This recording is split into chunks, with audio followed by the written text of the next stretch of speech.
Chères utilisatrices, chers utilisateurs, bonjour, c'est Julien de l'équipe Tremel MEP et je vais vous présenter dans cette vidéo comment tracer un tube pliable dans StabiCAD pour Revit. Supposons que l'on souhaite connecter un départ de distributeur à ce lavabo via un flexible en encastré.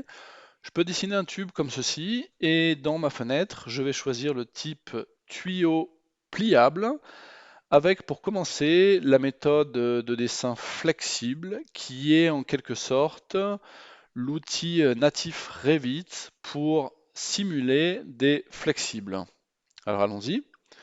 Je vais maintenant définir mon trajet comme ça, en essayant de passer par l'intérieur du mur.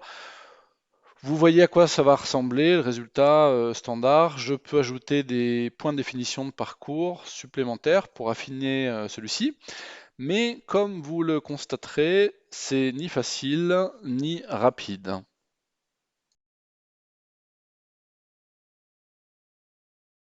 Grâce à StabiCAD, on a un moyen beaucoup plus efficace de simuler un flexible. Alors on va choisir de nouveau un tuyau pliable, mais cette fois-ci avec la méthode pliable et on va voir ensemble la différence. Le dessin du pliable va se comporter basiquement comme le dessin d'un système rigide conventionnel, donc je peux définir facilement ma trajectoire dans le mur et appliquer les fonctions usuelles, comme la fonction de connexion, pour clôturer mon système. Là, je suis allé un peu loin, donc on va corriger ça. Voilà le résultat. C'est clairement plus propre. D'un point de vue visuel, j'ai des tronçons de tubes combinés à des raccords, mais StabiCAD interprétera le tout comme un pliable. Et si je veux, par exemple, augmenter la courbure de mon coude pour accentuer l'aspect visuel flexible, pas de problème, je peux le faire via les propriétés.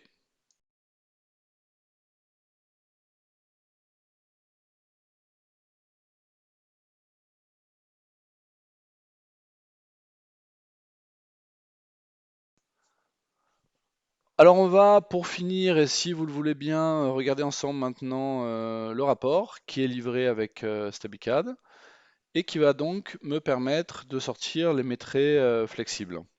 Je vais choisir l'option totalité du modèle et valider ma fenêtre. StabiCAD va m'avertir maintenant que si j'effectue des changements à mon modèle, je devrais exécuter la fonction de nouveau. Le résultat va s'afficher à l'écran. On a bien mes traits correspondant à la longueur totale développée, sans décompte de coude. Voici donc la manière dont StabiCAD pour Revit gère les flexibles. Merci d'avoir visionné cette vidéo et je vous dis à très bientôt.